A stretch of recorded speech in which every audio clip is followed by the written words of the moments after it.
one of GMA Network's top leading man. Nga mooy mo bida sa laing makakilig nga afternoon anthology, ang Stories from the Heart Never Say Goodbye. Let's all welcome this morning Kapuso actor Jack Roberto. Mayong buntag, Jack, and welcome once again sa GMA Regional TV Live. Maayong buntag, mga kapuso. Kamusta kayong lahat?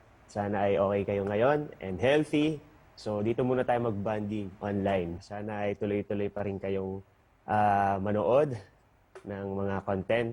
And lalo na itong parating na show namin ngayon, yung Stories from the Heart, Never Say Goodbye.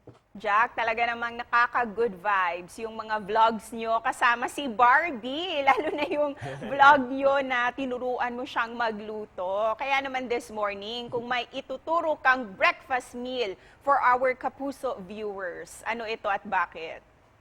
For breakfast, mas okay yung cereals. So, pine-prepare ko siya sa gabi pa lang. Tapos, sa umaga, ako siya kakainin. Ang tawag sa kanya overnight oats. So, simple lang siya. Limang ingredients lang. Overnight oats.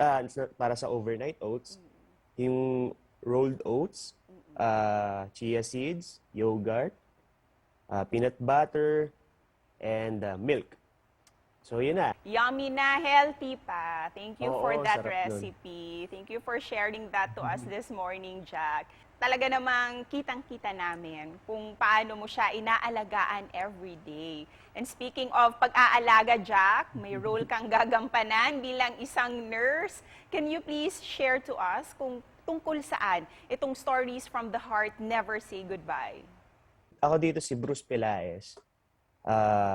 Isang nursing student dito sa Pilipinas and naging caregiver ako sa ibang bansa. Tapos, simple lang naman yung pangarap ni Bruce Parang mamuhay ng simple dito sa Pilipinas, kasama yung mahal niya na si Joyce Quintanar, played by Clea Pineda. Gusto niya lang yung simpleng buhay na magkasama sila, nagmamahalan, nagtatrabaho together dito sa Pilipinas. Pero si Joyce Quintanar, mataas yung dream niya na gusto niya makapagtrabaho kami sa ibang bansa para mas kumita ng malaki. And something came up hanggang sa kailangan ako yung mauna sa ibang bansa. Tapos naging caregiver ako dun.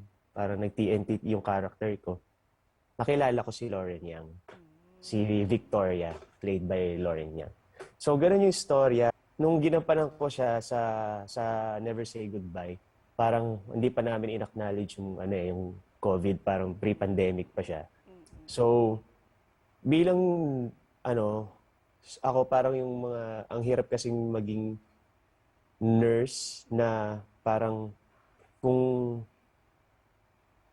lalo na ngayong panahon natin. Pero before, yung iba kasi gusto mag-work sa ibang bansa kasi mas malaki yung kinikita, di ba?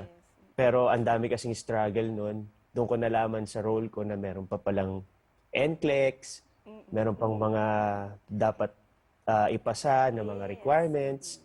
And ayun, parang sabi ko, na-appreciate ko yung mga nurse na nagtatrabaho dito, na pinipili pa rin magtrabaho dito sa Pilipinas. And gawin ng maayos yung trabaho nila. Kaya naman, Jack, imbitahan mo na ang ating mga Kapuso viewers dito sa Central at Eastern Visayas na panoorin ito. Ayun mga kapuso, this coming October na po ang Stories from the Heart, Never Say Goodbye. Excited na kami. Directed by Paul Santa Ana po. This coming October guys, sa hapon po yan. And syempre, ang wish ko sana healthy kayong lahat, family nyo, yung mind nyo, yung body nyo. And sana ay matapos sa pandemic para magkita-kita tayo at makisita na ulit ako dyan. We look forward to that, Jack. At daghang salamat sa iyo. Ingat ka lagi. Bye-bye.